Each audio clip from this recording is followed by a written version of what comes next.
दोस्तों आज की कहानी जो हम एक्सप्लेन करने जा रहे हैं वो एक बेहतरीन स्टोरी होने वाली है जिसमें दो मेन कैरेक्टर हैं। पहला डीन नाम का हाई स्कूल बॉय जो कि बहुत ही लेजी और बोरिंग किस्म की लाइफ जीता है, वहीं दूसरी ओर एमा जो कि सभी की क्रश है और पूरे स्कूल में उसके चर्चे हैं।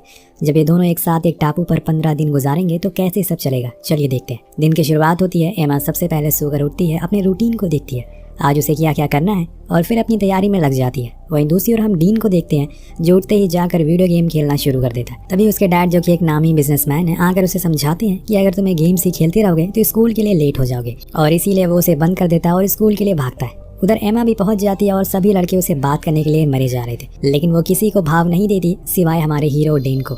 लेकिन डीन एकदम अकेला रहता है और इसी वजह से उसका कोई दोस्त भी नहीं है। तभी एमा भी उसे कभी बात ही नहीं करती। हालांकि वो उसे पसंद करता है लेकिन उसके अंदर इतनी हिम्मत ही नहीं है कि वो उसे जाकर प्रपोज करे। इसके बाद हम देखते हैं कि इनका प्रोफेसर आकर सभी को बताता है कि वो लोग उन्हें एक ट्रिप पर लेकर जा रहे हैं जो कि एक काफी अलग जगह पर होने वाली है, जहाँ पर हमें कुछ नए कल्चर के बारे में सीखने को मिलेगा। सभी बच्चे बहुत ही एक्साइटेड हो जाते हैं। तभी पीछे मुड़कर एमा के दोस्त कहती है कि तुम्हें पता है कि डीन के अमीर डैड ने उसको पैसे दे दिए हैं उसको इस ट्रिप पर जाने के लिए। लेकिन एमा उसे चुप रहने को कहती है, जिसे सभी लंच के लिए जाते हैं, जहाँ पर एमा की सारी दोस्त उसके साथ ही बैठी होती हैं और बातें करती हैं इस ट्रिप के बारे में। लेकिन वहीं डीन अकेला चुपचाप सेब छिल रहा था। ट्रिप पर जाने से पहले डीन के डैड उसे समझाते हैं कि वहाँ जाकर सभी से अच्छा बिहेव करना, वरना तुम मेरी वहाँ पर भी नाक कटवा दोगे। तो डीन वादा करता है और सभी स्टूडेंट को देखते हैं जो कि उस आइलैंड पर पहुंच गए, जहाँ पर उनके साथ साथ और भी लोग थे जो एंजॉय कर रहे थे। वहीं एमा देखती है कि डीन अकेले बालकनी पर खड़ा होकर ड्रिंक कर रहा है। उसके ऊपर उसे तरस आता है, लेकिन तभी उसके दोस्त आकर उसे ले जाते हैं और फिर उसको भूल जाती है वो। इसके बाद सभी दोस्त अपने प्रोजेक्ट में लग जाते हैं और फिर ऐसे ही देखते देखते रात हो जाती है। तभी एमा के दोस्त आकर उसे बताती है कि कुछ दूरी पर एक याच खड़ा है जहाँ पर पार्टी हो रही है, हमें वहाँ पर चलना चाहिए। लेकिन वो मना कर देती है, ये कहकर कि उसकी तबीयत ठीक नहीं है। पर उसकी दोस्त जिद करने लगती है, इसीलिए एमा को भी जाना पड़ता है। हालांकि इस पार्टी के बारे में उनके प्रोफेसर को पता नहीं था क्योंकि ये उनकी ट्रिप का हिस्सा नहीं है। वहाँ जाकर एमा देखती है कि कुछ लोग कुछ नशीली चीज़ों का सेवन कर रहे हैं और बहुत ड्रिंक भी कर रहे हैं, इसीलिए वो साइड में आकर खड़ी हो जाती है। वहाँ उसे डीन भी मिलता है और उसे भी ये सब चीज़ें पसंद नहीं आ रही थी, इसीलिए वो साइड में था। लेकिन तभी वहाँ पर पुलिस आ जाती है और उन्हें एक साथ लाइन में खड़ा होना पड़ता है क्योंकि वो सभी कुछ नशीली चीज़ें कंज्यूम कर रहे थे। तभी हम देखते हैं कि एमा का पैर स्लिप हो जाता है और वो नीचे पानी में गिर जाती है। ऐसा होते हुए सिर्फ डीन ही उसे देखता है, इसीलिए वो भी पानी में कूदता है उसे बचाने के लिए। उन्हें वहाँ पर एक छोटी सी बोट दिखाई देती है जो कि शिप के साथ अटैच थी। वो दोनों उस पर बैठ जाते हैं और डीन बोट की रस्सी को काट देता है क्योंकि उससे अपने डैड से वादा किया था कि वो किसी भी तरह की कोई दिक्कत क्रिएट नहीं करेगा, और इसीलिए वो पुलिस के चक्कर में नहीं पड़ना चाहता। वो एमा से कहता है कि जैसे ही पुलिस यहाँ से जाएगी हम लोग किनारे पर आ जाएंगे।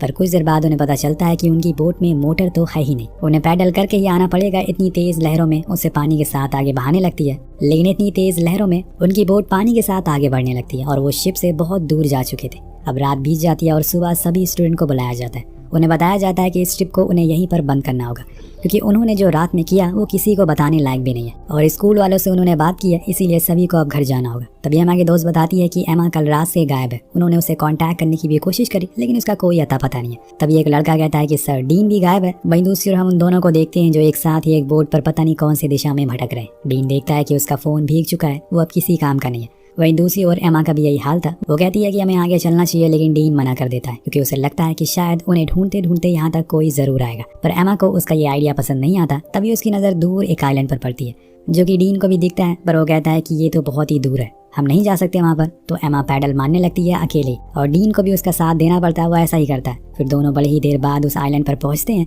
जहाँ उन्हें लगता है कि शायद यहाँ पर कोई ना कोई होटल ज़रूर होगा जिसे वो मदद मांग सकते हैं।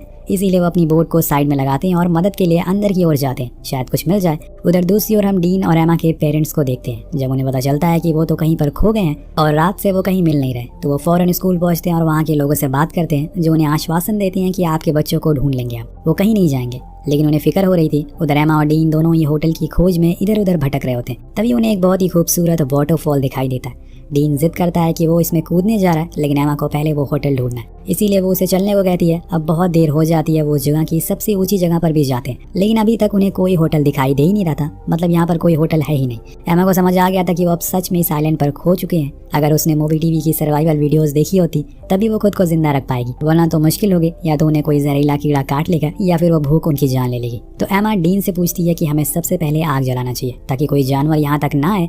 तो डीन अपना लाइटर दिखाता है जो कि उसके जेब में हमेशा रहता है। चलो आज किसी के सुट्टे मारने की वजह से उसकी जान बच रही है। यहाँ डीन कहता है कि मेरे पास एक आइडिया है, क्यों ना हम लोग उस बोट पर बैठ किसी और आइलैंड की ओर चलें, शायद हमें वहाँ पर कुछ मिल जाए।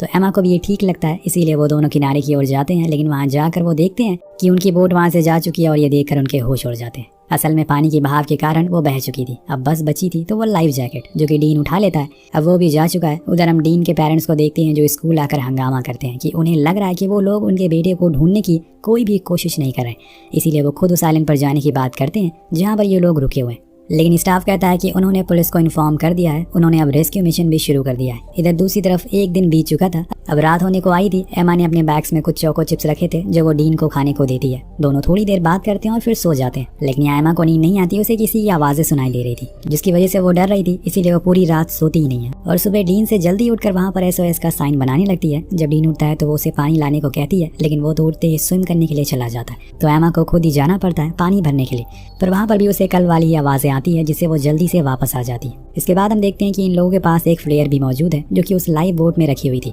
अब समय रहते डीन ने उसे अपने पास रख लिया। इसके बाद वो अब शेल्टर बनाते हैं क्योंकि ऐसे रहते हुए उन्हें काफी दिन हो गए। जिसके बाद ये कुछ खाने के लिए वहाँ पर उग रहे केलों को भी खाते हैं। इन्हें खाने और पीने की कोई कमी नहीं थी, लेकिन फिर भी एमा को अपने घर जाना है क्योंकि उसके मॉम डैड परेशान हो रहे हैं। इसके बाद हम देखते हैं कि न्यूज़ वाले बताते हैं कि सभी उन दोनों को ढूंढने की बहुत कोशिश कर रहे हैं, लेकिन शायद वो मर चुके हैं, इसीलिए पुलिस अब उनकी बॉडी को रिकवर करने की कोशिश में जुट गई है। लेकिन डीन के डैड अपने बेटे को जानते हैं, वो इतनी आसानी से गिव अप नहीं करेगा, इसीलिए वो उसे चॉपर से ढूंढने की कोशिश करते हैं। वही आइलैंड पर इन्हें साथ रहते हुए काफ़ी समय हो गया था, इसीलिए इनके बीच में एक अच्छी बॉन्डिंग हो जाती है। स्कूल में तो इन्होंने कभी बात नहीं की, लेकिन यहाँ पर आकर ये अच्छा टाइम स्पेंड कर रहे होते हैं। अब एक दिन जब ऐसे ही डीन वहाँ पर वॉक कर रहा होता है तो उसे एक कंकाल मिलता है, जिसे देखकर एमा भी बहुत डर जाती है और कहती है कि उनका भी कुछ दिन में यही हाल होने वाला है। लेकिन डीन समझाता है कि ऐसा कुछ नहीं है, ये शायद किसी पुराने मछुआरे या फिर किसी पायलट का होगा जो यहाँ पर आकर फंस गया, लेकिन हमें हमारे पेरेंट्स ढूंढने के लिए जरूर आएंगे। एमा को डीन की बातें समझ आती है, इसीलिए वो चुप हो जाती है और वेट करने लगती है। अगले दिन जब एमा सोकर उठती है तो वो देखती है कि डीन वहाँ पर नहीं है। वो बहुत ही ज्यादा डर जाती है और डीन डीन कहकर आवाज लगाने लगती है, लेकिन वो तो कहीं दिखाई नहीं दे रहा था। तो वो आइलैंड के और अंदर जाती है जहाँ पर वो डीन को देखती है जो कि एक गड्ढा खोद रहा था ताकि वो उस कंकाल को दफना सके। लेकिन एमा उस पर बहुत गुस्सा करती है और वो उसे बिना बताए कैसे यहाँ पर आ सकता है। उसे पता भी है कि वो कितना डर गई। इसी बीच उसका पैर स्लिप हो जाता है और वो गिर जाती है, जिससे कि उसके पैर में चोट लग जाती है। अब डीन फौरन उसे उठाता है और सॉरी कहता है। इसके बाद वो उसके घाव पर मरहम लगाता है और तब वो एमा को अपनी मॉम की बात बताता है। एक दिन जब वो अपनी लाइब्रेरी में था तो उसकी मॉम उसकी वजह से स्टेयर से गिर गई, जिससे कि उनके सर में गहरी चोट लग गई और वो इस दुनिया से चली गई।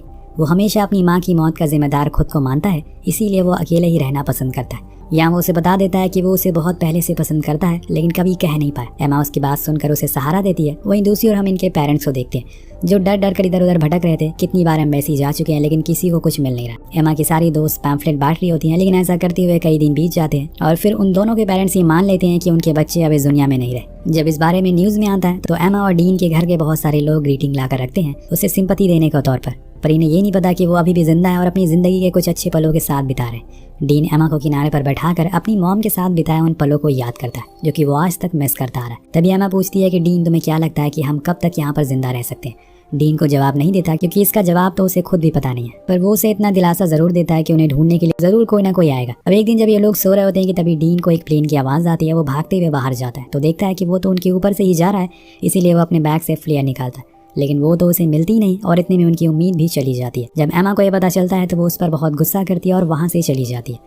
उसने उम्मीद अब छोड़ दी है कि वो अब अपने परिवार से फिर दोबारा कभी देख भी पाएगी और उन्होंने उसे कब का मरा हुआ मान लिया होगा, इसलिए वो फिर से अपने घर को बनाने में लग जाती है। अब इतने में डीन को कुछ आवाज आती है। जब वो उसका पीछा करता है तो वो असल में एक ब्लैक पैंथर था जो उसे देख लेता है और उसके पीछे पीछे भागता है। डीन भी खुद की जान बचाने के लिए भागता है। जब उसकी आवाज एमा सुनती है तो उसके पास आती है और देखती है कि डीन ने उस पैंथर को मार दिया है। अब वो यहाँ पर रहना सीख गया है। दोनों हर दिन कुछ मछलियाँ पकड़ते हैं और साथ में उसे खाते हैं। उन्होंने एक लकड़ी का प्रॉपर घर भी बना लिया है क्योंकि उन्हें यकीन हो गया था कि अब शायद उन्हें ढूंढने के लिए कोई भी नहीं आएगा। वहीं डीन के डैड उसे बहुत मिस करते हैं। वो बार बार उसके रूम में जाते हैं, लेकिन डीन तो वहाँ है ही नहीं। वो हमेशा से उसे याद करते आ रहे। काश उनके पास उनका बेटा वापस आ जाता। इधर डीन भी अब उम्मीद हार चुका है। तभी वो देखता है कि एक बंदर उनका सारा सामान ऊपर लेकर जा रहा है। उसके हाथ में उनकी वही फ्लेयर भी मौजूद है। अब डीन उसे वापस देने को कहता है, लेकिन वो नहीं देता। तो एमा उसे केले का लालच देती है, जिससे कि वो उस फ्लेयर को नीचे फेंक देता है और ऐसे ही समय बीतने लगता है। अब ये लोग जब मछली पकड़ रहे होते हैं तभी फिर से इतने दिन बाद आसमान में एक उम्मीद नजर आती है। ये एक चॉपर है। अब इनके पास फ्लेयर भी है, इसीलिए फौरन बाहर जाते हैं और उसे शूट करते हैं। इस बार एमा ने कोई भी देरी नहीं की थी, जिसकी वजह से वो इन्हें देख लेते हैं और रेस्क्यू कर लेते हैं। अब जब इस बात की खबर फैलती है, जो 3 महीने से 2 स्कूल स्टूडेंट गायब हुए थे उन्हें साइलेंट से रेस्क्यू कर लिया गया। वो सभी मीडिया वाले इन्हें कवर करने के लिए आ जाते हैं। दोनों लोग के माता पिता के लिए माने हुए किसी चमत्कार से कम नहीं था। डीन एमा का हाथ पकड़कर एयरपोर्ट पर आता है, जहाँ पर बहुत सारे लोग मौजूद थे। फिर डीन के डैड उसे घर ले आते हैं और एमा की मॉम उसे अब दोनों बहुत दिन तक अलग अलग रात गुजारते हैं, जो कि डीन को पसंद नहीं आता। इसीलिए वो छुपके से एक दिन एमा से मिलने के लिए आता है। लेकिन एमा बदल चुकी है, वो उसे ढंग से बात भी नहीं करती।